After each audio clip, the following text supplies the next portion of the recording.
Welkom bij Speakers at ADE. We praten met top-dj's over hun verleden, heden en toekomst. En onze volgende aantrekkelijke gasten die gingen van Down Under naar de top van de DJ-wereld.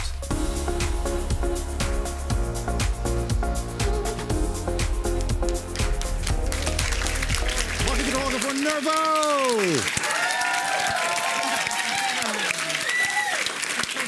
I gotta tell you have the loudest fans, definitely. Like from every guest we had here. Very good to see you. Good to see you. My question is, what is the first thing you said to each other when you saw each other today? What was the first thing? Hang on, we saw each other this morning quite early. Liv knocked on my hotel door. Yeah, I was like, "Are you awake?" Yes. And she's like, "Yes, I'm coming." Okay, that sounds positive.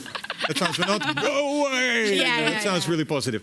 So we have here Geoffrey. He's a professor of social media, actually. Oh, wow. And he went through your timelines. Geoffrey, what do you have? Well, I found a lot indeed. And to start off with this one, right here. Australia Day. Yeah. Is this how you woke up this morning? No, but that's a bit... I wish I woke up that way. You look like you're smiling as you're sleeping there. Yeah, because that's how I Feralicious. sleep, you know? So there's still a lot of people discovering Nervo. So let's start with the beginning. Okay. How did you guys meet? In the womb. In the womb. Go like. You had to share that tiny space. Yeah, for a long time. Yeah, and then Mim kicked me out. Yeah. And I was born first. All right. Hey, what's your first childhood memory? Oh, that's a really good question. Okay, so I was in kinder, and which is like preschool. So I must have been like 3.5 years old. And I remember being in a tunnel. I don't even know if I've told you this. Yeah, I think I know this story. And I just remember being in a tunnel There- and it like was playing games. 2 tunnels that way, wasn't it? Yeah. I think I have memories of my grandmother just feeding us and Oh, yeah. being around the whole time because our grandmother lived with us, so... Yeah. And because you're from Italian descent, right? Yes. Nervo actually means nerve in Italian, right? It does. Where does that come from? That's Well- like a normal Italian surname? I think, do you know what? We did some research and we actually think it might be French, even though our Nervo. parents were both born in Italy. It sounds much nicer. Yeah, it does. Yeah. Hey, and what is your first musical memory, actually? Oh, God.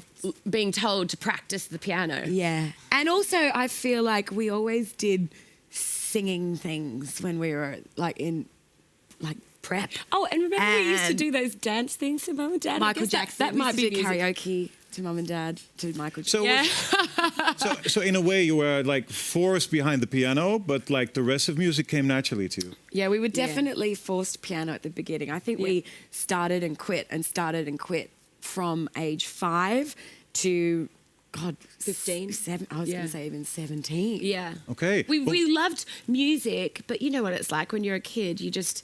And it's also stressful, you know, you have to do exams. Yeah. And you're, 11 years old and you're going to do exams and all your friends are, out playing sport or doing something else. Yeah. You're like, oh my God, wearing gloves during winter time before you get to the exam so your hands don't freeze up and all that kind of stuff. But So you not play, complaining. But You're really good. You play quatre mains. You're really good. I mean, we're not really good. Like now, I feel like we're such a hack. When we play, I'm Yeah. just so embarrassed. I'm so glad we have so many tools in the studio that can make us sound good. I must say I think what we did is we broke the barrier to where now we enjoy playing. Yeah.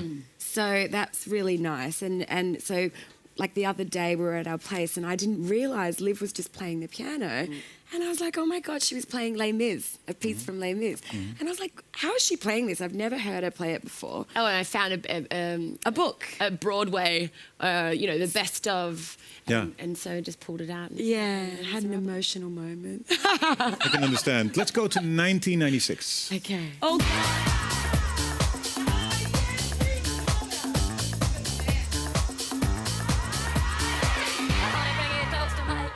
honey, bring it close to my lips, yeah. Honey, bring it close to my. Honey, bring it close to my lips, yeah. Honey, bring it close to my.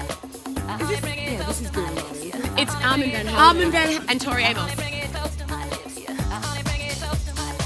Honey, bring it close to my lips, yeah. Honey, bring it close to my. It's like 1996. What do you think of when you hear this song? Well, we were quite young at school then, but I do remember, I think that was around the time as the Groove Armada record, wasn't it? That I See Your Baby Shaking That Ass. Yeah. And I remember, we have an older sister, so I remember seeing, there was a street parade in St Kilda, and I remember seeing stickers everywhere of I See You Baby Shaking That Ass. And also that record was... Yeah. This is like one of the records, you know, as a kid, you didn't know it was like kind of a naughty lyric, right? I guess well, it was, yeah. I guess we didn't really listen to lyrics back then. It was just kind of fun, and it was cool because our elder sister listened to it. So What do they say? Do they say it's got to be big? It's got to be big. I want to bring it close to my lips. Oh! I don't know. It can be about anything, right? I mean, I always kind of sang that, but I didn't really realize. the bridge part is really weird though, because she's like, Coca-Cola. Yeah, she goes, a Coca-Cola for me. Ooh, strange, yeah? A Coca-Cola for me. So you see, lyrics, they don't really have to make sense to, you know, to make a good record, right? That's Exactly. another proof. Sometimes. So let's talk about your life in Oz. What did it look like? Because at a certain point, you know, you had to make a living. Yes. What was up?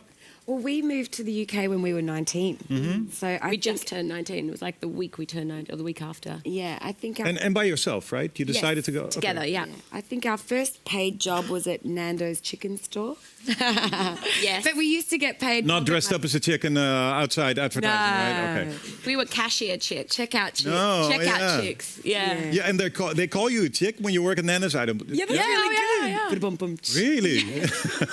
It's quite a cool job when Okay. you're 14 and 9 months because Yeah. it's like Well, it's good to be earning money rather than begging your parents for $20 for, you know, $20 or $2 for cinema.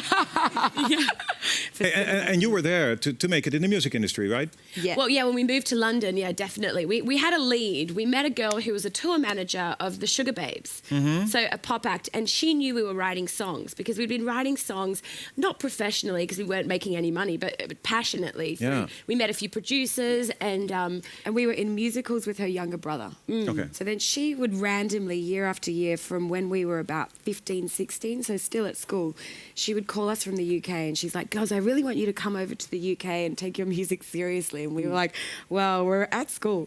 Yeah. We can't leave. But then she did call us once we started writing with producers. Yeah.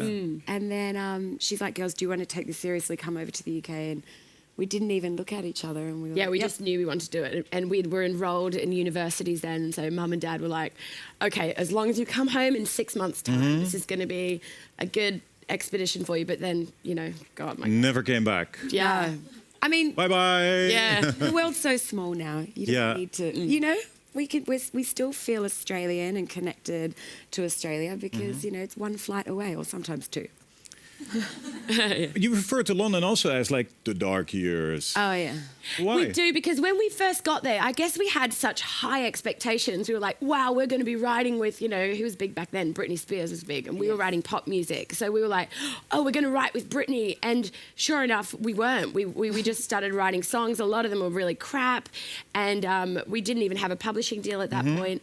And we ran out of money. Yeah. Yeah. And we had no visas to work. I hope maybe don't put that on TV. But so we had to go back to Australia to get visas to go over and work. Yes. So we Yeah. were legal. And then we kind of entered this period where It was the dollar, like the exchange rate was crippling. I Yeah. think it was 3.3. So Aussie dollars to the even pound. like I remember we didn't even have a Starbucks or a Costa coffee or anything like that for about for years, because we could That not was our- justify spending £4 on a coffee. Or Because two, yeah. that, you know, that was That was our a tube- luxury. That was our Yeah, tube yeah. ticket to go and meet some producer somewhere who we could work with, and so then we waitressed, and I think we kind of relaxed a little bit actually. we enjoyed London and had friends and Yeah, and I guess, and then we went to Ibiza for the first time, Yes. and that changed our life, and then. Yeah, fast forward and here we are now. And fast forward to the moment you wrote this little song. It might sound familiar. When I take over, you know you can't deny. When I take over, 'cause something's here tonight. Give me a reason, I gotta know. Do you feel it too? that was a bit sweet. Guys, amazing. You see this little baby David Guetta Yeah. That's nice, right? It's nice to see him like that. And this turned out to be like a really important record for everybody involved. Oh, Yeah, it's changed our absolutely. life. Do you know the show CSI? Yes. Can you take us through the making of this song? Yeah, it's a really fun story, actually. We met Callie in our publisher. We were published by an independent Swedish label out of Stockholm.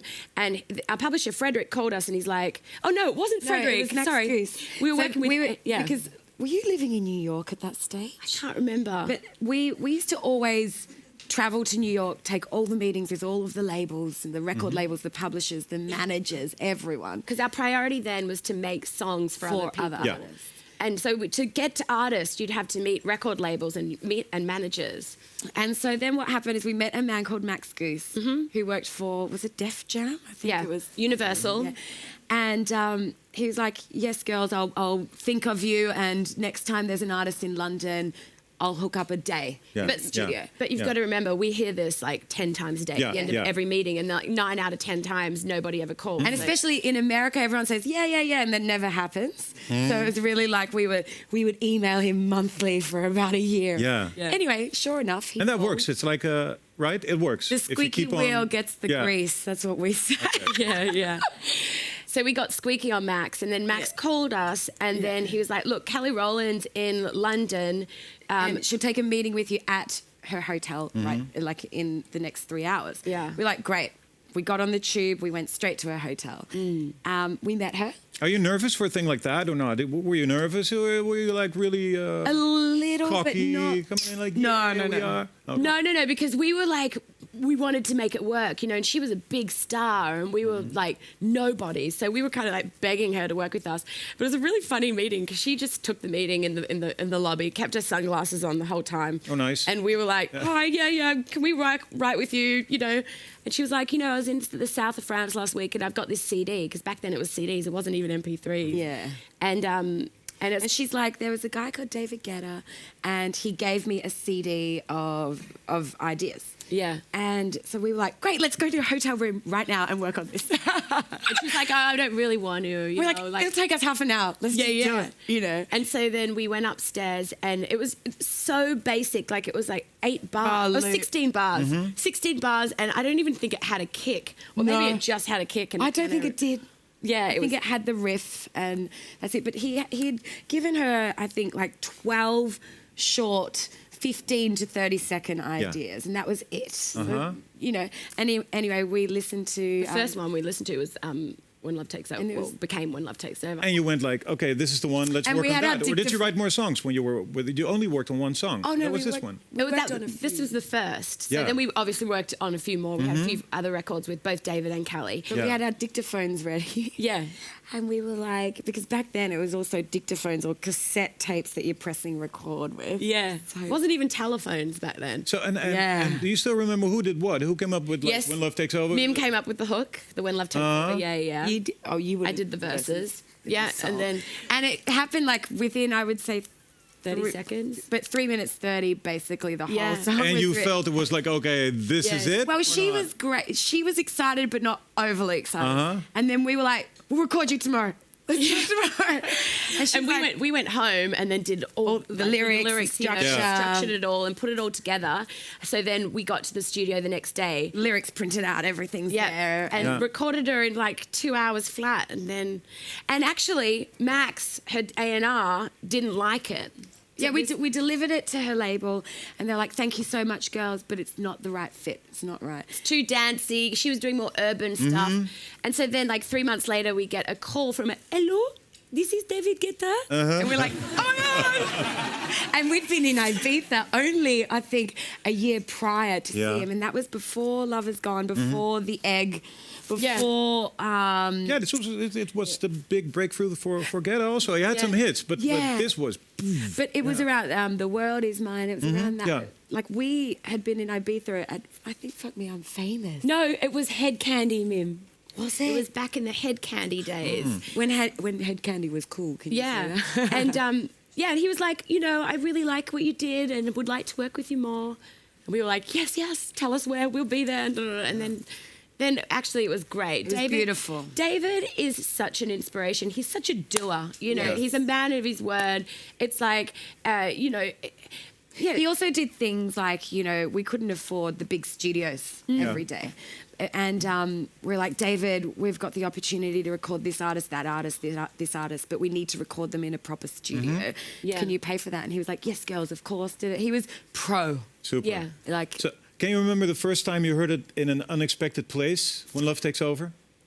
I I'm trying remember. to think. I was in Bali when it was released because we were so fed up with the music biz. We were by this literally going to stage. quit. We were like, Yeah. No. Liv So was you wrote enrolled the song, then you kind of decided to do something else? Yeah. And I was in love at the time and basically like just couldn't deal with not making any money. And I was living with my boyfriend and I was like, I need a real life. I can't deal, because we would get a call from an A&R being like, hey, go work in LA with Flo Rida. And we'd drop everything. And for 2 weeks. Quit all of our waitressing jobs, Work so with this- basically get fired. And it just wasn't a life. And we had no money.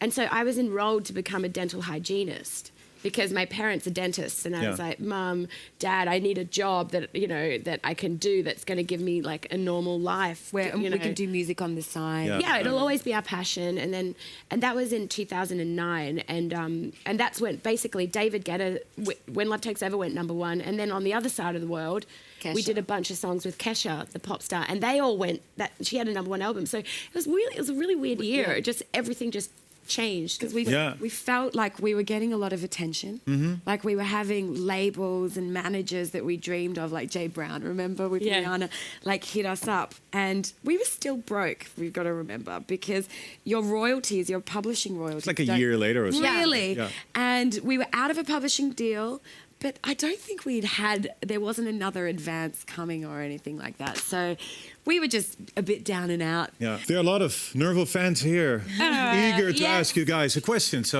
who would like to go first? My name's Bart. I'm an IT manager, but girls, we love your music. My question to you is, because you're twins, are you exactly completely the same or completely different, and in what areas?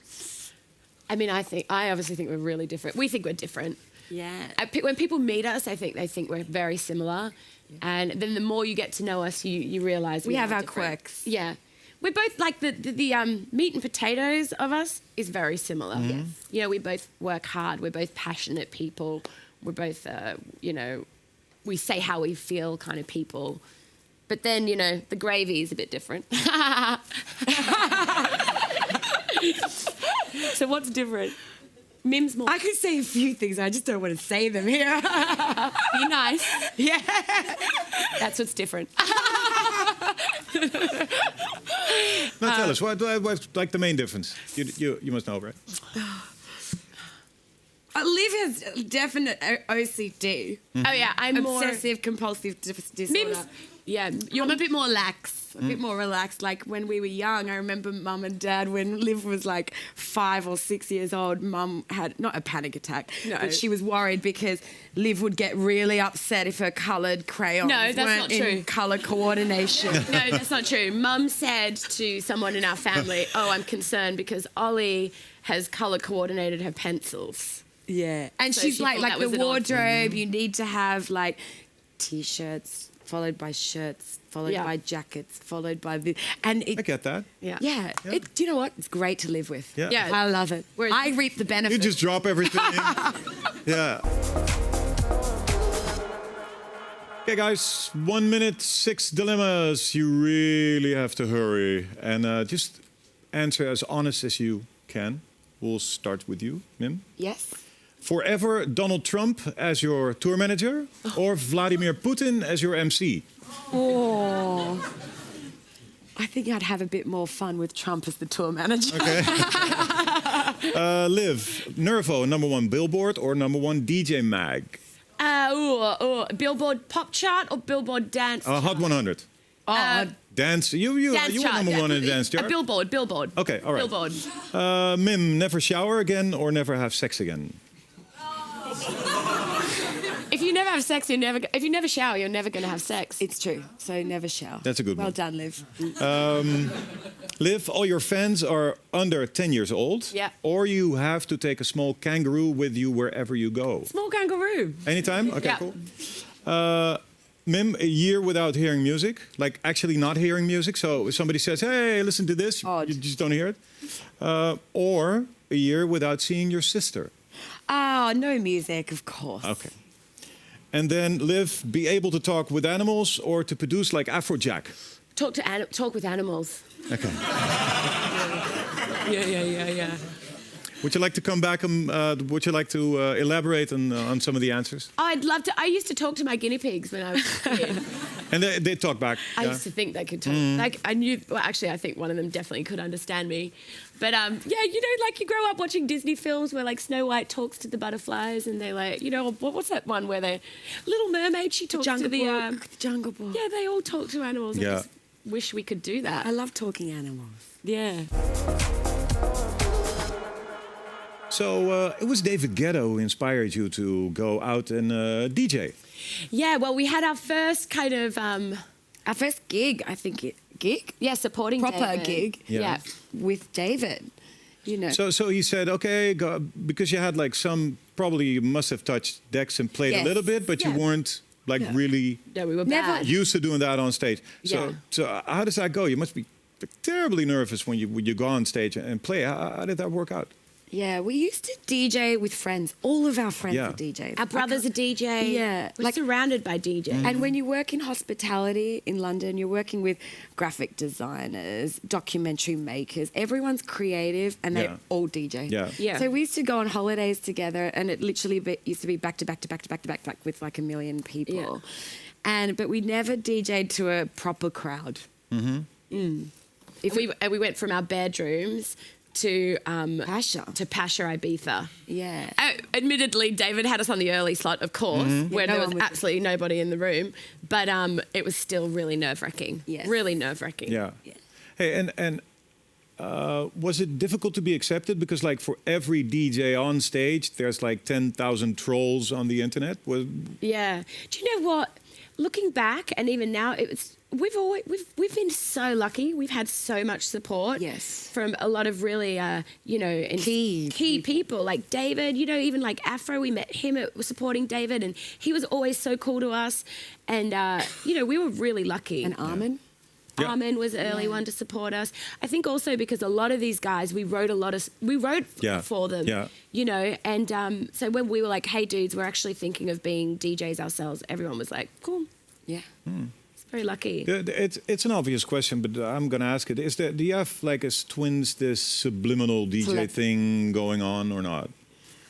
Like Well- picking the same records or things like that?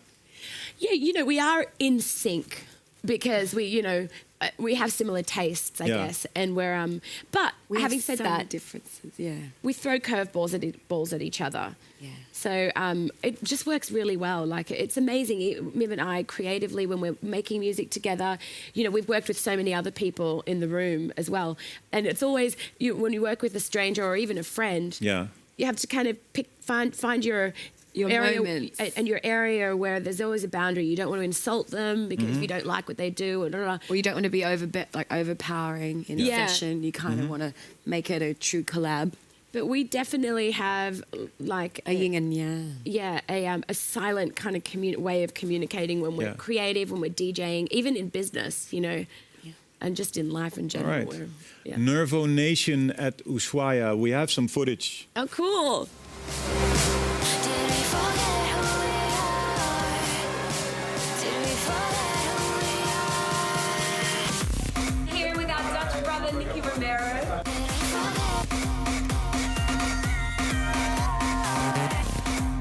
Hey, what's up? This is Jonas Blue. Just come off stage for Nervo Nation. Listen, I lost my voice. It was so crazy, I swear. Look at my voice, it's gone. We love this man. Well, first of all, Did we forget who we are? Did we forget who we are? Yeah, so much fun. God, Too much fun. What a good summer. Hey, but it's super cool. You get to invite like super cool people, you know, and or people you don't know and turn out to be really nice. Yeah. I saw Jonas Blue. Yes. Minute for the first, super nice guy. Yeah. Quintino, great guy. It's like Yeah. a party with your friends, right? It is. Yeah. It really genuinely is. Everybody that we've had on Nervo Nation, actually some have been strangers or like people that we haven't met until that.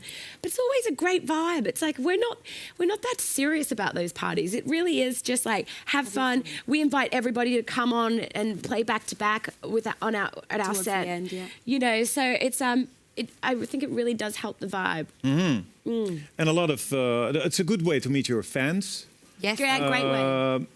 You have like really Amazing fans. amazing fans, and you also have like really crazy fans. or Yeah. not? Yeah, we But they're do. the Yeah? best ones. The crazy fans. Can you describe like the craziest, or the craziest fan experience, or? We've had a You lot must of have some like stories. people following you to your hotel room or the car. But that's a bit creepy. The car's fine, but the hotel room's a bit creepy. But we have amazing fans. Some of them I can see here today. Yes. They're just like, they've created their own community online through first like being fans of ours, I guess. And they're like Nervo Poland, Nervo Venezuela, Nervo Taiwan. Netherlands, Nervo Taiwan, Yeah. like from all areas of the globe, Canada. And now they're meeting up around the world, like you guys. And they become friends and they're And on a they- group chat together. And sometimes, I don't know about you guys, do you guys ever stay with each other when you do? Well, that's really funny because Nervo Canada and Nervo Taiwan. Nervo Taiwan will fly to Canada and stay with Gina, you know. It's like Nervo crowdsurfing really worldwide. That's yeah. really good. But that's pretty amazing. Yeah. Yeah. Wonderful. Let's talk about, or actually, let's look at one of your collabs you've done. We should be together, be together. Why don't you love me like the other boys do? Why can't you call me up? Why isn't it you? Why don't you love me like the other boys do? Like the other boys do, like the other boys do. Oh, cool. You love it? Yeah, I like it record very didn't much. It didn't Go do that very well. No, it's. I was thinking because actually, I realized only later. You know, it was out. I didn't even know, and I heard it. I went like, why didn't it become like a huge hit? Well, it was very pop for us. We wrote it around the same time that Daft Punk released their album. Do you remember? So it was very kind of disco-inspired time. And then, you know, just having Kylie and Jake and Niles all on a record together was a big bonus. And you Had to kind of be. grew up with Kylie, right? course. She's your hero from Australia. Yeah. Yeah. We'd worked with Kylie a lot before when we were back when we were songwriters. We wrote one of her singles. Put your hands up. Yeah. So we've known Kylie for a while, but yeah, that song really didn't do much for us as far as like, I mean, it's hard to know, you know, like Yeah. what songs are great for your career. And whatever. yeah, and I don't like we had I guess high hopes, but we're still really proud of that record, even if it didn't make a splash within our scene. You know, sometimes you win some, you lose some, and you just as long as you enjoy the And there's ride, enjoy. always people like really liking this song. You know? Yeah. Even if it didn't come on the chart or whatever, there's always people really liking it, right? Yeah. Okay. Let's move on to your collaboration with Child of Love. Oh. Don't care how you try to live, they talk about you still. Don't mind people grinning in your face.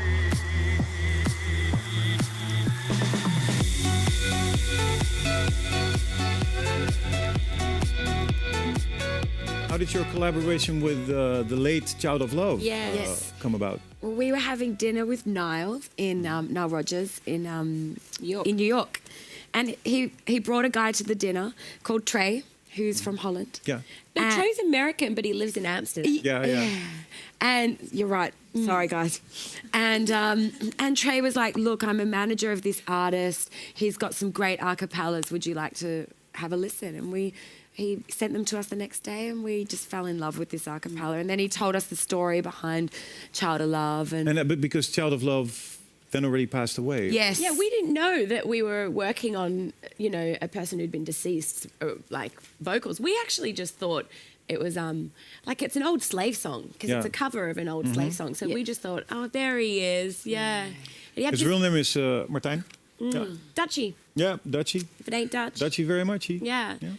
But he's got such hauntingly hypnotic, beautiful vocals. Yeah. You already met Joffrey. He's like a professional social media guy, and he went through your timelines. Yeah, I did. Yeah. I found a lot of disturbing things going on. Oh my God, I dig in deep there. Now, what's your favorite social media Platform. platform? I love Instagram. So easy. I've got a photo of you. As you can see here on the screen, really young girls and your brother as well Yeah. on Instagram. And this is just a few years later. There's It is. hardly any difference, except for the fact that you were smoking crack probably here. No, you know what? I had a cold sore, so I had to cut the. Yeah. Yeah, we're touring with Morris at the moment. Make that the cat wise, huh? And what you see here is a really, really young Steve Aoki. You guys get along so great.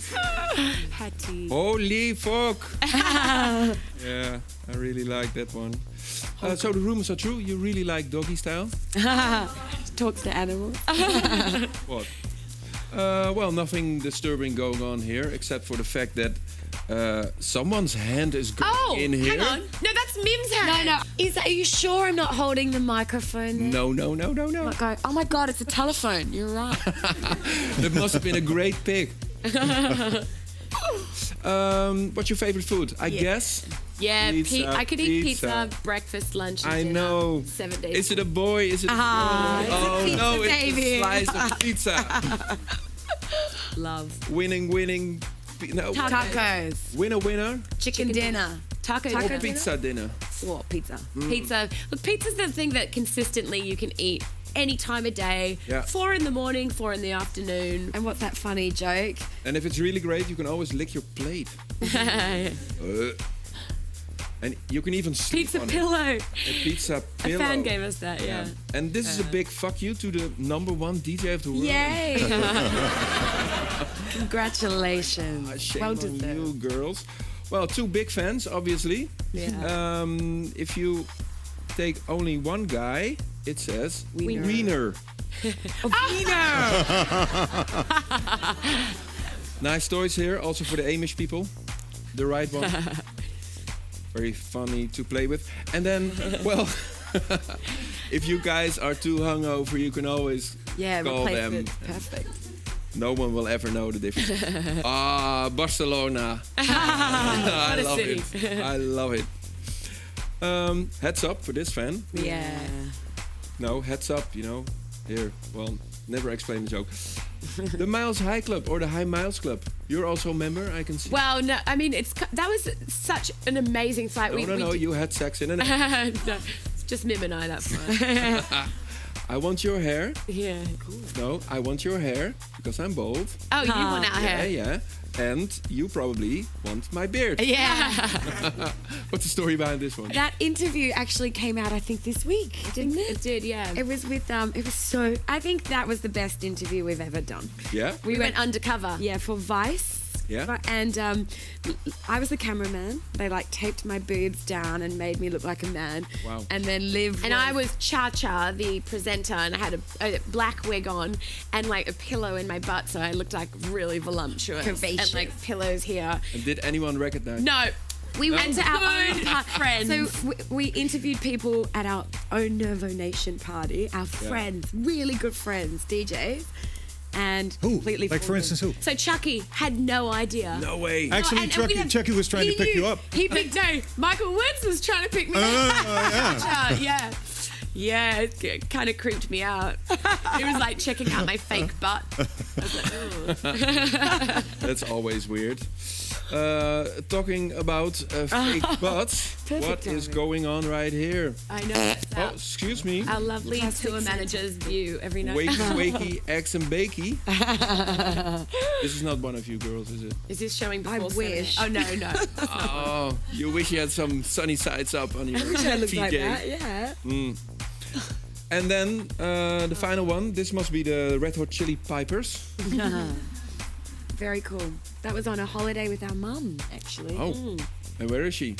She's in Mum's in Oz. Australia right now. All right. Okay, thank you, girls. This is what I found on the internet. Oh, thank you for the... Thank you, Joffrey. So we're getting close to the future. You recently worked with Nicky Romero. Well, we're always kind of working with Nicky Romero. We work a lot remotely. Yes. Like we'll send each other ideas over the internet. Okay, what's coming up? What's a new thing coming up with him? Oh, well, there's a few things. We just recorded Beth Ditto on one. Yes. Beth Ditto. All right, from of course. Gossip. Yeah. So that could be exciting. Yeah. But we're not sure. It's still early stages. What's the most important thing you've learned from working with Nicky Romero? I mean, We've worked with him in a number of different ways. So we've worked with him from scratch, where we it's a beautiful process. So you just start from scratch in the studio, and then we've worked when we send ideas. And I actually think when we're in the room with Nicky together, it's better for all of us. Yeah. Because it's easier to articulate your ideas and the way you want things to change creatively then and there. Yeah. Then, hey, how about this edit and this change and then send it back and forth. So yeah. So we asked you in advance to think about who you see as the person who has the future in dance. Oh yeah. So we've been working and playing with a guy called Ascari, whose talent just blows our mind. Yeah. He's Swiss. We have a little footage of the guy cool. right here. Hi, my name is Askari. I'm producer, sound engineer, and DJ from Geneva, Switzerland. I started DJing when I was 14. My interest in producing electronic music was picked after hearing the French duo Daft Punk. When I discovered the album Discovery, I was blown away.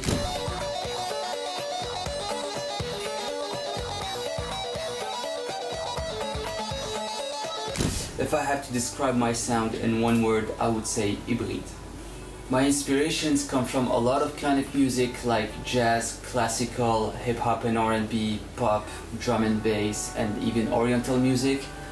In 5 years, I picture myself having gone even deeper into what I call my hybrid sound and touring with my own live show concept and showing the world my vision with my friends musicians. He can do it too. Yes, he can. He's amazing. Absolutely. What would be your advice to aspiring producers, aspiring DJs? What are like the important things to keep in mind? You know, Perseverance, keep going. So hard. Like just stay positive and just keep going. You know, because it's hard out there, Especially really on your own. Yeah. Like we've always had each other to Yeah. kind of big each other up at moments where we felt we needed it. Whereas I think as a solo artist, it would be tricky. Yeah, surround yourself with people Positive that people. keep you positive, keep you motivated, keep you focused. Because, you know, you're sitting in a room on your own all day long. And Second guessing ideas, you know, you need Yeah. to feel like you're moving forward and excited about them. Okay.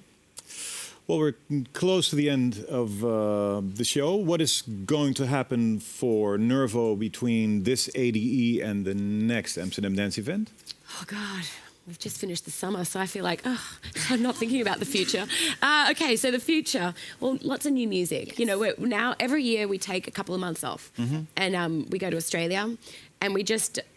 Vibe months out. off touring, we just vibe out, we hang out and we just And it's like slowly what- make music. Like starting tomorrow for a couple of months or what? Well, we've actually been in the studio a lot this month Yeah. and last month. Yeah. Which has been so nice. And what we've got, I think, our release plan, I think, scheduled until March next year. And then I think in the next 3 months we'll write a lot that could change that release plan Yeah. or be the music for next Future. year. Yeah. Okay. If dreams come true, what will Nervo look like in 10 years from now? Oh, God. Well, I don't think we'll be DJing in 10 years. No, No one wants to see two old birds up there. going, Yeah, but it is really addictive. You never. I think we'll be DJing, but I to don't think we'll be ourselves, yeah. I don't think we'll be doing the circuit that we're doing now. Okay. We'll be making music 100%. 100% making music. Probably, definitely, hopefully, still working in the business. Yeah. I hope that we can transfer our experience onto other artists Yes. and maybe mentor them. And, you know, because you just learned so much through being in this business, from the touring side to the releasing side to the, you know, I think we could... To the marketing side, to everything. Yeah, we have stuff to offer there. And worst case scenario, if it all stops, say like right now, which song, and it doesn't have to be your own song, defines you? Oh, that's tough. It's the easiest question. Really? No. Defines. Oh, you guys can tell us. Defines. I love the way we see the world. You love that. Yeah. I love that one. Okay, let's just stick to our songs because then I don't have to think of every other song out there. I think. I love the way we see the world. I love when love takes over. Yeah, I really love Revolution as well. Yes. I love the fighting aspect of Revolution. Mim, Liv, thank you very much. Dames en heren, Nervo.